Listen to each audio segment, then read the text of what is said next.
It is a natural process, and it is something that you don't get over. But what we do is help people get through it and walk through that grief and help them integrate that grief into their life.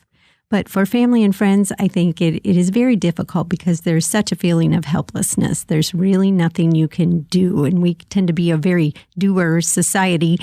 But one thing you can at least acknowledge and express your sorrow. You're sorry for the loss. And that is kind of an icebreaker and puts you on a level playing field, and acknowledging the grief and recognizing that it is a lifelong process. And we talk a lot about it being a roller coaster, that in the beginning, there is that very depth of sorrow and days that maybe really there's minimum functioning, but over time that will hopefully resolve a little bit, and as families learn to integrate into their life.